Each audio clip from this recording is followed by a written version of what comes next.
Howdy. Welcome to A Free Solution. Listen, if you're watching this and you're like, why the heck is Kevin going live on a random Tuesday night? Well, it's because I am very busy at work this week and I have to pre-record a show. But you know what? I figured I might as well go live instead of pre-recording, just talking to myself. And yeah, see if anyone joins. If you have any comments, again, the show is live on all of our social media channels, Free Solution Facebook page, Free Solution YouTube channel, wherever you're listening. Leave your comments. So yeah, if you're in today, you know, yeah, leave your comments. This is a live show, so appreciate you being here. If you are here, I'm gonna, just like Tim and I do on Thursday nights, and we're still doing that. Again, if you have a good comment, Shelly, good to see you. Glad you're listening this evening. Yeah, leave your comment. We'll talk about it on the show. So it's more fun than just pre-recording by myself. So I'm gonna start in just a second with the actual show. So again, if you're listening and you're like, well, what's he talking about? I'm pre-recording this for a Wednesday show. And my plan today is to talk about Governor Hochul's ending of contact tracing, some of the stuff about the hospitalization numbers being split out between with COVID and because of COVID and a few other things. It's a lot of COVID news today, but all right, we'll get started in just a sec.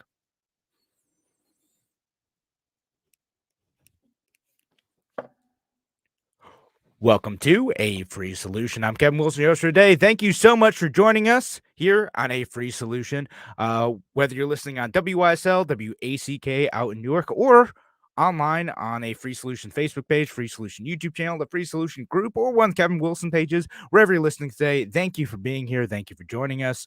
And got lots of news today. Interesting news coming out of New York State today. Want to talk about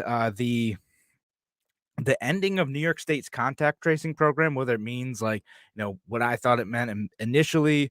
We'll talk about some other COVID news too, like the breakdown of hospital numbers. I think is really interesting.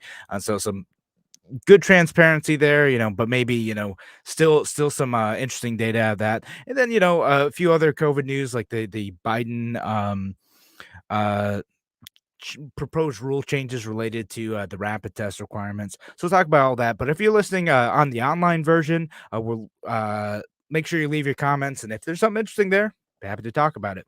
So let's talk about the uh, change Governor Hochul made to contact tracing. So announcement came out Tuesday saying that the governor of the state of New York was ending contact tracing, and and because the Omicron variant was kind of cresting, right? And saying, all right. And it's also a way that the messaging on this to me is a little bit confusing because they're saying, all right, well, it's cresting, but also, you know, um, we want to be able to deploy resources elsewhere. Like obsessively, like the way it's supposed to work is like, well, this is a big burden on like county health departments, then maybe some of those resources can be used elsewhere. Um, and so that's like an interesting and good sign, right? Like to me, part of me says like, okay, maybe this is like a sort of kind of return to normalcy. Maybe I would like to think. But it's also um not totally that yet. Like the county health departments can still continue doing their contact tracing efforts if they wish. So we'll see. Like Monroe County, where I live, they kind of put out a statement saying we're going to evaluate this and we'll tell you more later in the week. So we'll see what my county says if they're going to still continue the contact tracing program. In theory, right? Like all contact tracing is supposed to be. It's just like if you have a positive COVID test, that it is reported to New York State, right? Like, so if you take a home test, obviously they ain't gonna know about that. But if you have a COVID test that's reported in New York State, they can then call you up and be like, okay, cool. So like you should isolate and here's what you do. And also like where have you been? So like we can tell you if you like tell other people that may have been exposed because they've been, talking to you, right? Now, that doesn't totally end on a state level. Because they are still asking people to self-report, right? If you want to be a good citizen, and you have COVID and you want to report that you had a positive test, they're supposedly setting up a test sometime Wednesday, uh, and if you're listening to radio shows that sometime today, where you can go and report that and kind of do like self-reported contact tracing, which is fine. Like if you want to report that, cool. The only thing that I get a little bit nervous about is just whether or not this is being enforced in terms of quarantine. Like, what does it mean for you? Can you test out of like these quarantine procedures? I've talked about it in the show before. Like, I have some issues with like how quarantine was enforced against like my family not being able to test out stuff like that. We're seeing some changes to like the waiting periods for those things, but it is frustrating for parents and sometimes for other folks who have to deal with like the mandated side of this is, well, okay, someone like my child is exposed, they're now in quarantine, they can't attend daycare, they can't attend school, things like that. And what does that mean for this? Again, I don't think that stuff's actually going to change. I think like for my family, like if there's a reported we'll see how it actually shakes out, but I suspect that if someone is sick at my son's daycare, they're probably still going to have to report that, and they'll still count as an exposure, and they'll still say that he can't be in. So the contact tracing thing, it's more like the state didn't want to spend money on this anymore, and you sort of get it. Like I hear like they're having trouble like hiring as many people as they want to. In some cases, the pay is supposedly pretty good for some of these contact tracers, and it's an expensive program. This is the state trying to wind that down. Totally get that. And I'll read Shelly's comment here too. It says, "I think we're done with tracing because they already know who's who and where." And what's in our bank account. Only if you have more than $600 in transactions in there, Shelly, or if you're using that through PayPal or Vimeo too. But, that yeah, they for the most part, they kinda already did know that stuff, right? Like, luckily, we didn't get as creepy about the whole, like, well, if you're sick, we're gonna look at, like, where your phone activity was for, the last, like, week and, you know, contact like, that type of stuff, like, I goodness, that was like that stuff kinda creeped me. I get why, right? Like, we wanna prevent the spread of disease, but to figure out where I was and, like, what phones my phone came in contact with, like, that power can be abused so easily. It's such a civil liberties violation, even if it has good intentions. Again, this is how most civil liberties violations happen, folks, is like, you have a good intention, we need to solve a real problem, and then you end up kinda letting the whole thing run away with stuff like that. But again, in terms of what New York State is doing in terms of contact tracing, I think for the most part it's still going to be around in some form, right, for a while. But it'll be interesting to see whether or not this continues to wind down at the county levels. If especially like bluer counties, like is Monroe going to stick around with contact tracing for a while? They're still going to be aggressive with it. Is there still value in it over time, right? And at this point in time, again, Omicron is spreading so quickly, like, it's been wild seeing like how many friends that I have who have, started to get it, right? Like just people getting sick. Luckily, again, most of them, and I know not everyone, most of them have been fairly okay. But I know a few folks who've ended up in the hospital and, ended up in some pretty serious situations. I don't want to dismiss that. And, I do want to talk about the hospital numbers in the next segment too. But the contact tracing stuff, I would like to think like we have to end it eventually, right? Like, I mean, this is like a theme of this show sometimes. Like me and Larry and Tim all kind of talk about this. Like we have to eventually get to some like level of normalcy, and it's been wild. Like occasionally I venture on the Twitter. I try to spend less time on Twitter now, but I saw this conversation going on in like some of the threads around like people who are like vaccinated and kind of want to be like done with all the COVID restrictions, right? And some of the folks in the comments just like going bananas over this, being like, "Man, if you're vaccinated and like you're not like staying in your home still and like wearing a mask everywhere and doing all this stuff, like then you're being selfish." And like, what? Okay, so we're like we're splitting the folks who are like boosted versus vaccinated, and not just like vaccinated versus like still like not going outside of their home type of stuff. And I get being careful, like evaluate your individual risk profile, right? Like again, decide what makes sense for you, what makes sense for your family. Said this over the holidays, said it like this whole time. Evaluate your individual risk profile. But it's wild seeing that people who are saying like, yeah, if you're vaccinated and you're going and doing any activity, going out to restaurants, seeing friends, whatever, you're being selfish. Because you see some of these cases, yeah, where a group of vaccinated folks like get together and like one of them sick and it spreads, and handful of the vaccinated folks still get sick, and they're like, yeah, see, like you're kind of undermining your own case of vaccination, which is a shame because it still does work pretty well in most of these situations. But unfortunately, you have some of these folks who are so terrified of this because and sometimes it's from experience, right? Maybe they've seen what happened to loved ones early on, or maybe they're a medical professional who saw like some of the worst cases. All right, sure. I kind of get that. I have sympathy for that.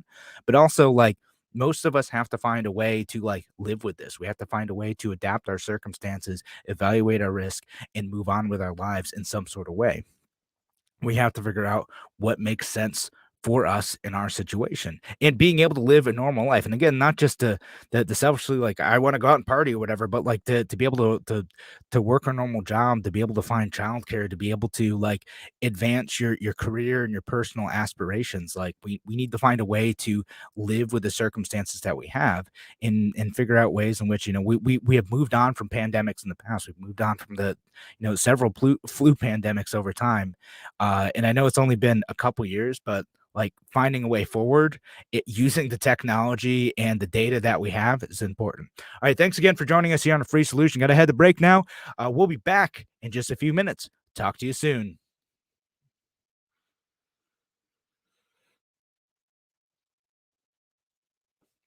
Okay. That was segment one, folks. Again, if you're listening online, pre-recording this today because, well, I have some work stuff to do tomorrow, so I'm not going to be able to do the live show on the radio like I normally like to. But so we'll uh, go on to the next segment in just a minute. But again, if you're listening and you have thoughts, stuff you want to talk about, stuff that is on your mind, happy to bring them up here. And let's see what we got. Well, yeah, I'll read Shelly's comment too. Shelly, that's a good point, and I'll read that. Uh, but okay, heading back in just a few seconds.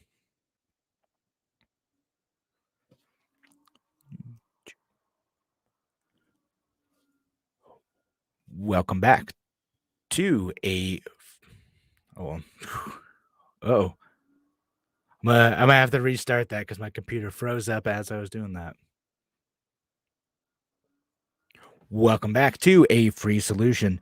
I'm Kevin Wilson, your host for today. Thanks again for joining us on Free Solution, wherever you listen today, WYSL, WACK out in Newark, or one of the online broadcasts. Thank you for being here. Thank you for listening. Got a comment from Shelly over the break. Said, I self-quarantine from pneumonia because that's what you do when you have a potentially contagious disease. I don't need the government to mandate logic. And that's a good point. Again, great. You're thinking for yourself, Shelly. And again, I'm in this situation too. You know, my son is a little sick right now, and so we're like, and I'm starting to catch it now too. So what do I do? It's all right if I'm being conscious of the needs of other people. I had to cancel a meeting that I was supposed to have with a friend this afternoon where I was going to be in a cafe, and I'm like, if I'm sick, I don't really want to spread that to my friend or any of the other people that are in the cafe because that's what you do when you're an individual who takes responsibility for yourself and takes responsibility around you, how your actions impact others. It's a good thing. It's a thing that makes sense. All right. So, I'm going to shift, well, slightly, still talking about COVID a little bit. We'll shift slightly, though, to talk about some of the COVID transparency that's going on. So there's the way that data has been coming out about hospitalizations has been interesting. So now New York State is kind of splitting out the data of like, okay, when we say we have this many people in the hospital for COVID, what does that actually mean, right? And then I know like it's kind of been the accusation, like, well, who's in the hospital with COVID and who's in the hospital for COVID? Meaning, do is the reason that person is in the hospital because they are so sick from having COVID that they are having breathing difficulty, low, blood oxygen, whatever it is, or is it because they you know, are there for hip replacement surgery and then happen to test positive on the way in. Not that anyone's, doing a ton of that now because a lot of hospitals are shutting down, elective procedures. But if they're there and they happen to have COVID, but that's not the reason they're there and they're not staying there because of COVID, that's an important distinction to make, right? Like that tells you about like the severity of the pandemic at any point in time. If you have a lot of people who are there specifically because of COVID, using up a ton of hospital capacity, right? And something to keep in mind, as I like, read about what life was like in the before times, a lot of times hospitals would end up with, using up a lot of their capacity. They're trying to not exactly stay full, but, like, try to have as many people there as possible, and again, that's a lot of times through elective surgeries and other things that require people to be in a hospital, but, like, they'd use up a lot of their capacity, and so a couple things to keep in mind about this is just because, you have a good percentage of people who are just there with COVID as compared or, with COVID as compared to because of COVID, doesn't necessarily mean the situation's good, so we have to, like, look at what the actual data is, right? I see a bunch of people like kind of dunking on this, like, "Oh my goodness, like this proves that the COVID stuff isn't real because there's a whole bunch of people. All those COVID numbers are so inflated." Well, yeah, they sort of are, but like not as much as you think. So let me get into specifics, right? So like statewide, right?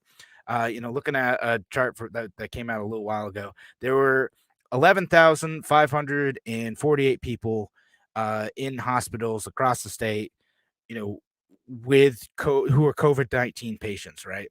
Of those, 57% were admitted because of COVID. Like they had some complication related to having COVID. And so that means the other 43% were there for unrelated reasons, but happened to test positive, right? So a little over half, depending on how you look at it. Some regions it's more, some regions it's less. So interesting enough, like in the Finger Lakes region, it's 67% of those like patients labeled as COVID patients. When you look at COVID hospitalizations, they are there because of COVID specifically. Like that's why they're in the hospital. Now, why is that number high in the Finger Lakes? Well, part of it is because a lot of the hospitals around here aren't doing the elective procedures, so you're not having other people who are going to the hospital for an unrelated thing and then happen to be testing positive when they're there. Again, I'm so glad this didn't happen to my family, to my wife. That I've heard stories about like women who are, just about to give birth and they test positive, and the experience of having like tested positive for COVID and then having to give birth sounds just terrible. Everything about that sounds just awful. And I'm so glad that, my wife, we didn't have to experience that. And we ended up staying in the hospital for quite a few days and being able to just, leave the room so we can go see our son or like grab food was nice. If one of us had tested positive at that point, would have been terrible. Anyway, that's a bit of a side.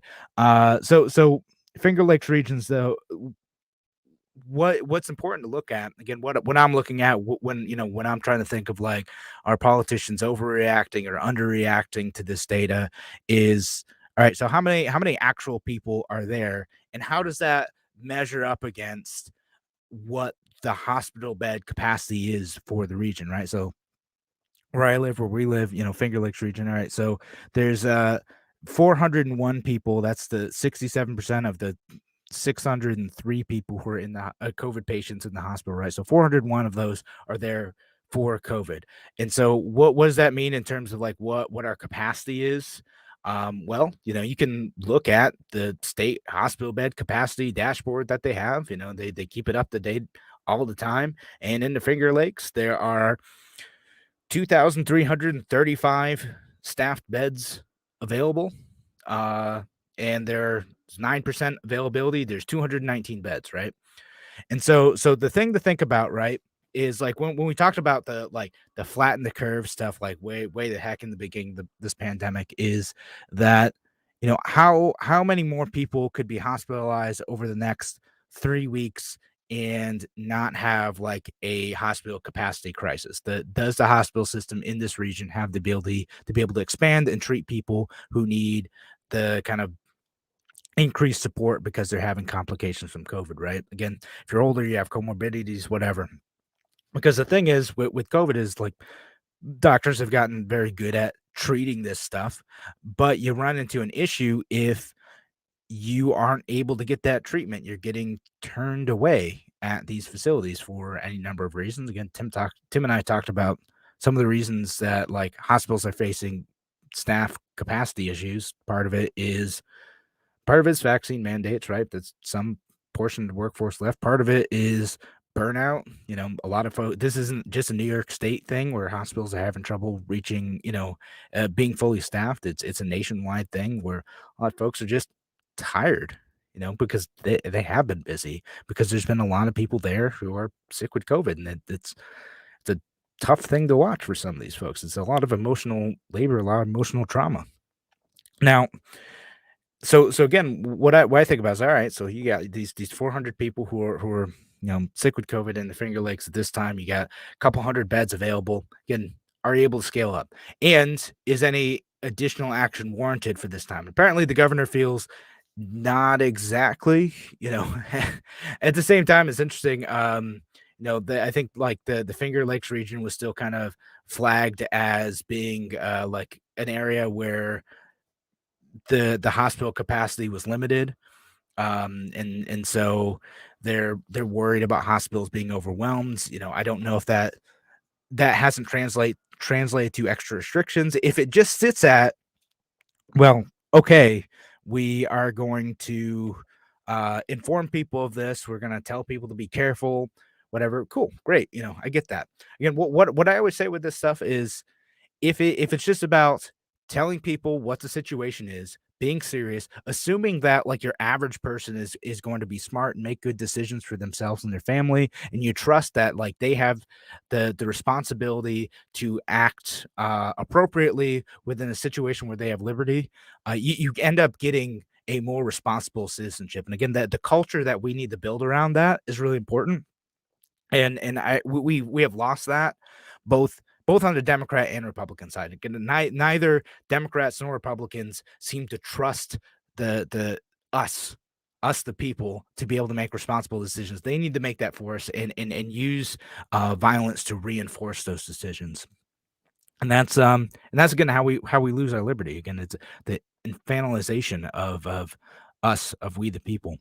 And so on the issue of the hospital transparency data, again, I think it's a good thing. I think like we should know this. We should know like what's going on with this stuff, and what the severity of the outbreak is.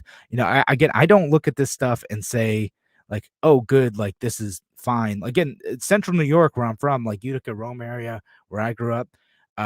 Percent admitted because of COVID, because of complication codes. That's 80% of those. So again, it's not a lot of people who are just like walking in getting tested, but it's 80% of the folks who are there are there because of COVID, and that eats away at the hospital capacity. Again, makes it more difficult if you are just a random person trying to access services. Again, getting those elective surgeries, or you have to visit an emergency room, and that's been a serious thing, you know, in many areas where a lot of emergency rooms are running at capacity. They can't take new patients in. They're turning away folks. So if you need that help in a hurry, well, suddenly it becomes a pretty big deal that that's happening, that you're not able to go and get that emergency help.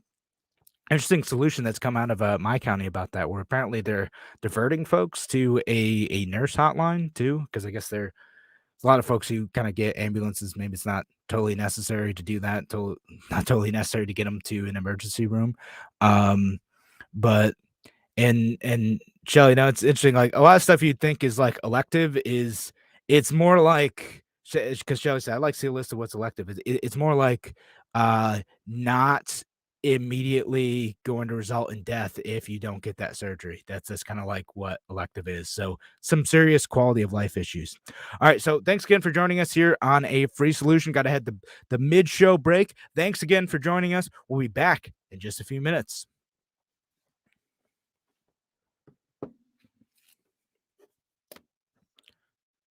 Gotta catch my breath there, folks.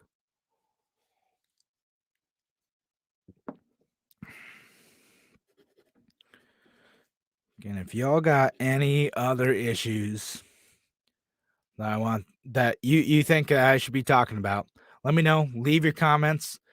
Again, if you're just joining us, we're pre-recording my Wednesday show because I'm super busy at work and got to pre-record some stuff.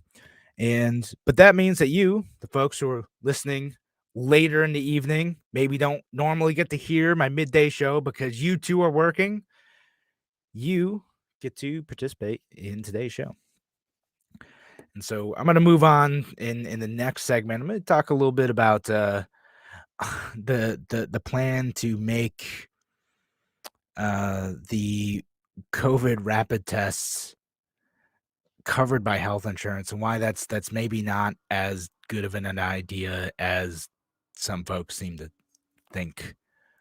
But if you have anything else that you do want to talk about, again, let us know. Let us know. Like there's more than one of us. Let me know. Leave a comment. Happy to talk about it. Gonna go back at 27. And oh man. Sorry folks, if my computer is super noisy in the background, it is struggling with this show, folks. I have no idea why today. Hopefully it's not too loud for you, and hopefully that doesn't get picked up over the radio, because at least on my end it sounds very noisy. All right, back in 5.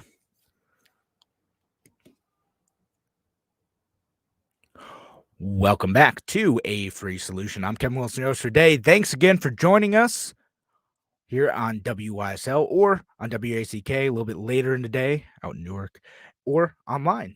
And we're broadcasting there. Leave your comments if you're listening today, whether it's on Free Solution Facebook page, Free Solution YouTube channel, Free Solution Facebook group, or the Kevin Wilson pages, wherever you're listening today. Thank you for being here. Again, leave your comments if you're interested in participating in the show today. Comments are the only way to participate today. But we're talking about some increased transparency, maybe from New York State. We'll see. Again, there's I try to be fair, right? Well, if the state of New York, Governor Hochul, and I know Larry spends a good time, criticizing our state government. I spend a good amount of time criticizing. I try to be fair, and she is trying to at least signal that she's correcting some stuff. And again, we kind of tore her up a bit in the state of the state because there's a lot of programs in there that we're not. Neither me nor Tim were are super thrilled about. Some things we're a bit worried about. But the hospital transparency thing, I think is a good thing. I kind of like being able to see that data. And again, more transparency, more trust is a good thing. And then the contact tracing is ending is also interesting. Again, I don't know what's going to happen on the local level, or if it's just, I've seen I've seen a few folks be like, well, this is just a way for New York State to cheap out and screw us over. Then this is like the lefties talking, like they're mad that New York State is being like too conservative, quote unquote, on this thing. Um, let me get to this other comment from a listener online on YouTube too, Shelly. She says, do we have any data on the effects disabled people during the lockdown? And yeah, we do have some data on that. Again, it's for it depends on, like how your specific disability manifests itself. And I don't really want to like speak fully for this community, just from stuff I've read online. Again, go ask. So she's just like talking to like Tom Queter, but for a lot of folks, again, that ability to be able to get out, to be able to move freely, in some cases, like, so the mask rules have been a challenge. Like there are a lot of things associated with COVID that are particularly hard on the different aspects of the disabled community. Again, it's not one monolithic thing. People have different types of abilities to get out and move and interact with other folks, and COVID lockdowns, COVID policies certainly have a big impact on that. And again, same thing with everything, right? You have to weigh the risks of what does it mean to get out and socialize and protect your mental health through engagement with other people versus protecting your physical health by keeping folks isolated from disease, right? And that ability to be able to access like services and talk to people and talk like face to face with social workers. Again, it's a big thing for folks. And again, I want to get too much into it. I think Tom Queer has had some discussions on that for sure, and he's a good source to follow. This dude who's been on the show several times, both as my guest, as Tim's guest, as a guy who's called in. Uh, he's talked about these issues before. I think he's running for state senate right now. Um, State senate. Oh, I hope I got his office right. He'll kill me. Tom for 52. That's he'll be less mad at me if I just say his thing. He's my friend, so I'll throw out his site there. Um, I want to move on a little bit to a little bit more of a national policy thing, where I saw that Joe Biden is proposing this idea to make the at home testing kits get paid for by health insurance plans, right? Because why not health insurance plans? Like we could just tell health insurers to cover whatever we want them to cover. It's done by fiat. The federal government decides that this thing is important, and we could do that. I mean, we sort of did that with the vaccines too. Basically, we said, these are going to be covered. They're going to be paid for by the state or your insurance company. Someone's going to pay for them. And now we have to your insurance companies, someone's paying for that money, but your insurance companies have to cover at least 8 at-home tests per month. Okay, cool. That's interesting. I don't know if any of y'all have been paying attention to what happens when stuff tends to get involved in the insurance system, but well, yeah, our healthcare system's gotten super expensive. And part of that is just like, well, when you're able to access this through the insurance system, and these companies are able to charge higher prices because it'll be covered by insurance. There's sort of like a industry specific inflationary spiral that goes on. And that's that's something that I worry will happen here with this plan. Like, okay, cool, great.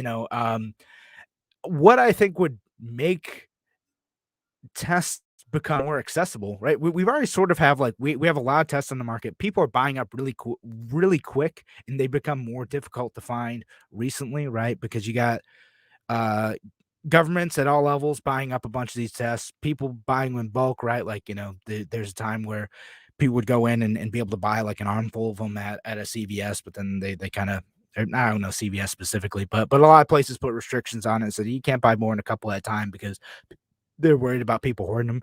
I had trouble finding like the brand that I wanted, a test that I thought was good recently, and I had to order some off of Amazon.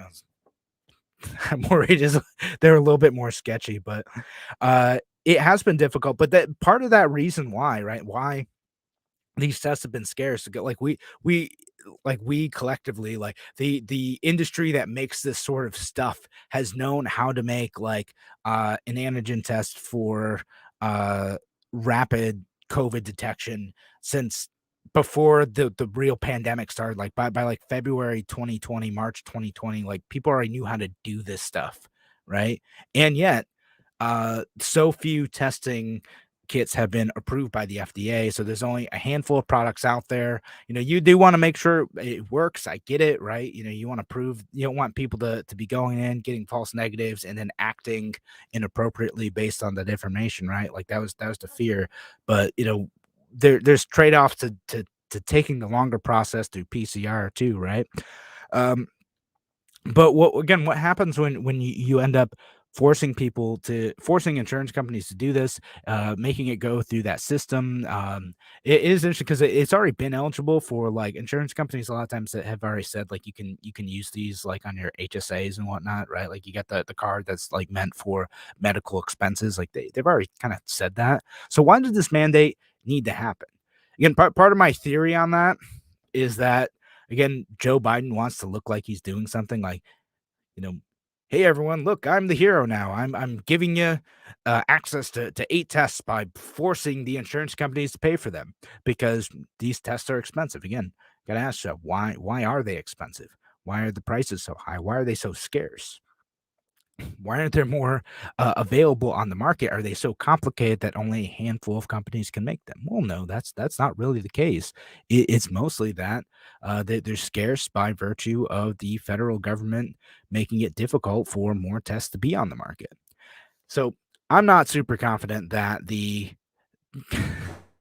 I I think that this is gonna make tests more expensive, right? And again, because they know they can charge it, because they know insurance is gonna cover this stuff, the prices will probably go up. Get that you can get mad at the testing companies for this, but the prices are probably gonna go up because of that. Um, and oh boy, let's see if my computer's gonna totally freeze up and not. No, it's always fun when I'm doing like some of these shows and I never know if my computer's gonna make it through the whole thing. Um, and oh, let's see. Oh, this is an interesting one. Another comment says, is it true that the director of the CDC was fact checked? Maybe a Friday fake news question. That's a good question. I don't know. I'm gonna have to look that one up. I don't know. I don't know if Tim's watching tonight. Maybe I can use that for Fake News Friday. That is a good question. All right. Anywho, we're about running out of time for this segment though. Thanks again for listening here on a free solution. We're going to be back in just a few minutes for one more segment. Thanks again for listening. We'll be back in just a few. Talk to you soon.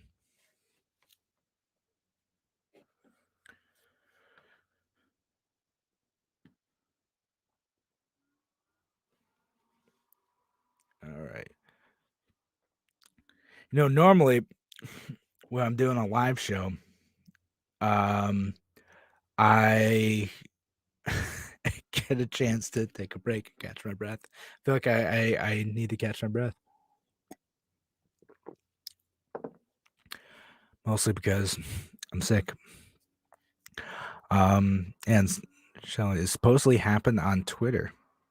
That's it. Like, I wonder, like, what was it like a blue? What do you call them? Like bluebird thing? Like, I don't know if folks have seen this on Twitter. I applied to like be one of the people who could submit stuff for this, although I haven't really done anything with it. You get these like bluebird birdwatch. That's what it's called. Birdwatch like fact checks, and people are able to submit stuff when you think like a statement might be misleading by someone, which is actually an interesting way to do that. And supposedly they're supposed to like you vote and evaluate whether or not like the fact checks that people put on them are valuable or useful, and it'll be interesting to see if that is helpful and works. I mean, I believe it. Uh, so if Tim said that, I probably would have been like, yeah, it's probably true news.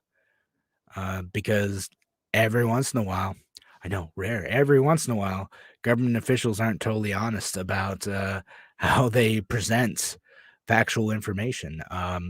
I know, shocking, absolutely shocking. Uh, all right, so I'm gonna totally switch gears in the next segment, though, unless one of y'all listening online tell me otherwise. Um, but yeah, I'll be back. Let's see, 39, and then I'm going to 51. Last 12-minute segment.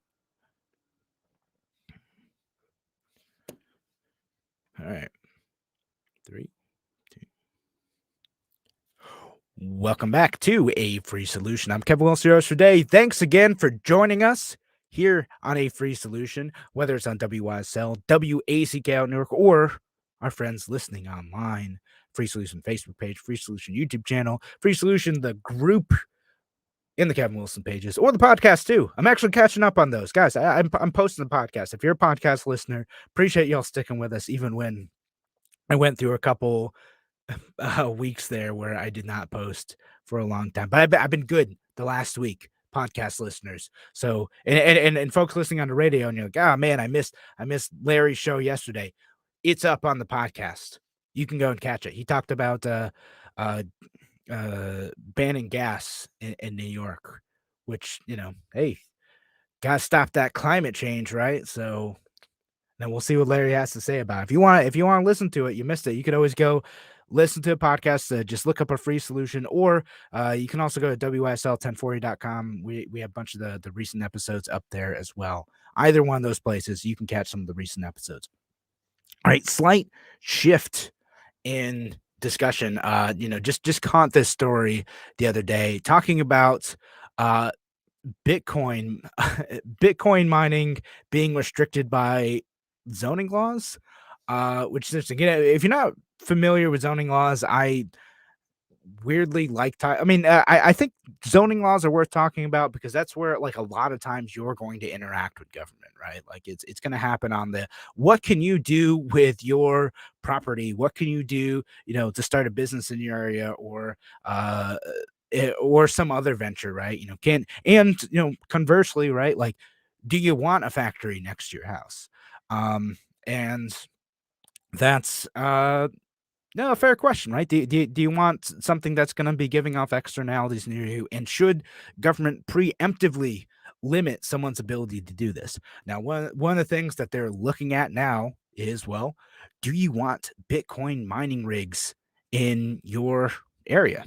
And again, Bitcoin miner basically, you get these computers and they solve math problems, and then that kind of helps contribute to the blockchain, the digital currencies like Bitcoin from being able to work, and then other other cryptocurrencies will work in a similar way. You have computers who are doing different things to provide work to whatever network you're trying to use this cryptocurrency on, right?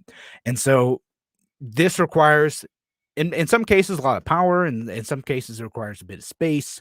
There's what's interesting is that like the kind of anti-Bitcoin, usually folks on the left, the anti-Bitcoin folks have been like, this Bitcoin uses up as much power as like the entire country of Argentina, and for that reason, it's very wasteful and we shouldn't do that. Um, I'm not really sold on that argument. I'm also not totally sold on like Bitcoin itself. Like to me, I don't really put much in that. I don't own much Bitcoin. I don't think that it's a good stable asset right now.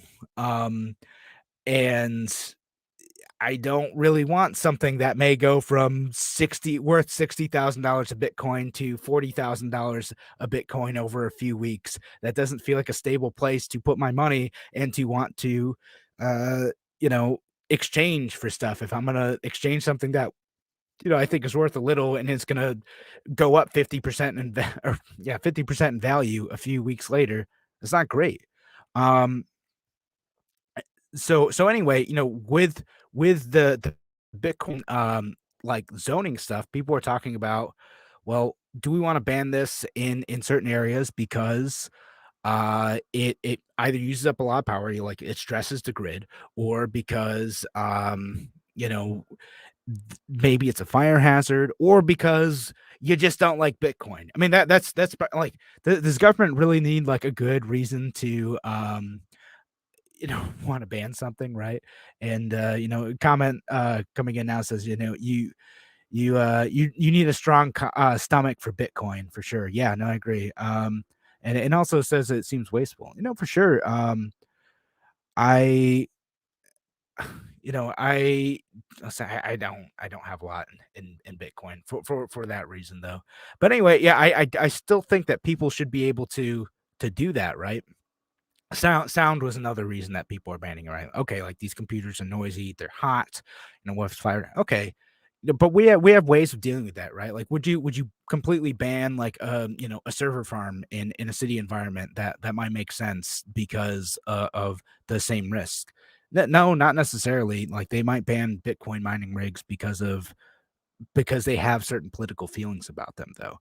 Again, what's interesting about this, and what's interesting actually about the power needs of this, is that in a lot of these places where they're setting up Bitcoin mining rigs, like there's like underdeveloped areas where they're not using the full capacity that is generated at any given time for some certain power source, right? So like say you have like a rural or semi-rural area that has a lot of wind turbines or solar, and they're not using up all of that capacity of that wind or solar or hydroelectric or whatever at a certain time of day, like let's say in the middle of the night, right? What do you do with that excess power? Well, you can either try to put in a battery, which the technology isn't totally there yet, or you could try to find a way to use it, right? You can kind of power bank in the sense of like, well, no one's really using this right now between the hours. We have all this extra capacity because the wind is still blowing between 1 a.m. and 5 a.m., but people don't have their lights on.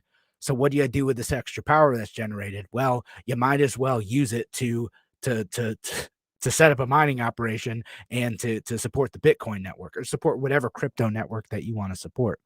Um, and uh, with again with if you have this extra power anyway, why not? Again, I don't have any like philosophical objection to Bitcoin. I don't again.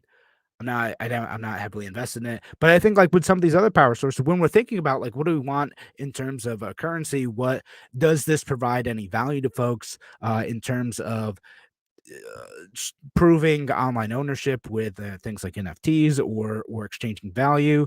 There's the Ethereum blockchain that's used to do a lot of different stuff. I think that's great, and I would hate to see any level of government. We got like attacks from the state of New York on cryptocurrencies, and the regulations, and you'll notice it too if you try to download some of the trading apps too. You try to download them, and suddenly you're like, oh, you live in the state of New York, you're not allowed to use this. And oh, okay, sure.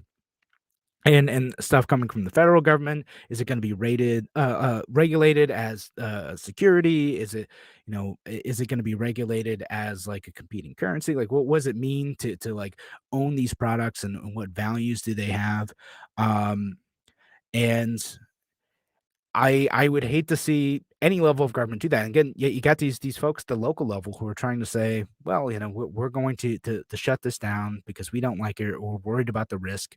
I think there's certain things that you can do to try to evaluate whether or not there's an actual risk in these things. But for the most part, use that extra capacity, use the unused space in many of these cities too. If you have like empty warehouses, and someone wants to set up a Bitcoin mining rig and it works great. Interesting, cool.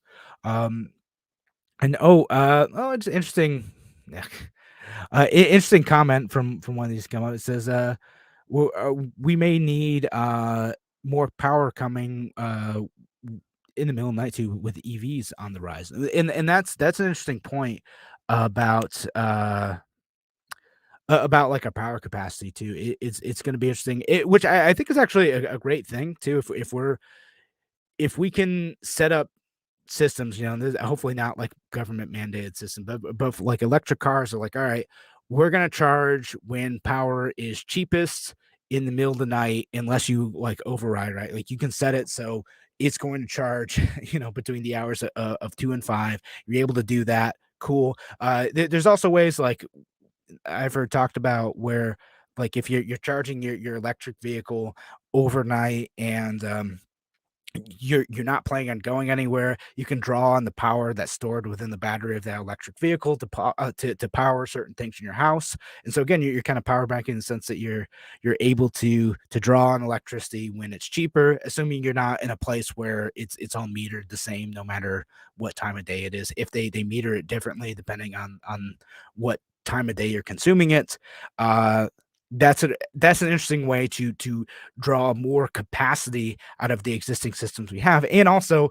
not for nothing, makes it easier to decentralize that battery storage I was talking about earlier. Makes it easier to take full advantage of things like wind and solar, where you may be mismatching how much power is coming in versus what time it's consumed, right? And so, because that's one of the big things with wind and solar, like even if they have like a lot of advantages, it does, when the wind is blowing or not blowing doesn't always match when people need power. So you need some way of storing that energy so people can access it when there's a mismatch between the two. And what people end up using, what a lot of places like California end up using, is like natural gas to do that. And if you're someone concerned about climate change, that doesn't work. Um, The I mean, it does work, like, that's what you gotta turn to, but it's so goofy seeing, like, some of these places talk about, like, wanting to get off of carbon and then turning to natural gas because, like, the system that they're building doesn't really work for meeting people's power needs, and you get things like blackouts and whatnot too. It's absolutely wild. So alright, so we're starting to run out of time. I appreciate all the discussion in the comments. And you know, uh, I kind of ended up going on a tangent about power more than I ended up going on a tangent about the cryptocurrency stuff. Would love to talk more about this. Thanks again for joining us. Appreciate you being here wherever you're listening today. We'll be back. We'll be back Friday with Tim. We pre-record that Thursday nights now online, so make sure you tune in for that show. Thanks again for joining us on Free Solution. We'll be back later this week. Talk to you then. All right, and I'm out for the radio show. Thanks, folks, for listening. I see a few of you who are on this show right now. Thanks for being here, participating in the discussion, and yeah, I'm gonna go to bed now because I feel terrible. Hopefully, don't have the Rona. Um, and yeah, have a good night. So I'll keep checking the comments though. If you guys are having a discussion there, I'll check those and maybe respond to some later. But yeah, appreciate the good comments and the good good discussion there. All right, have a good night, folks.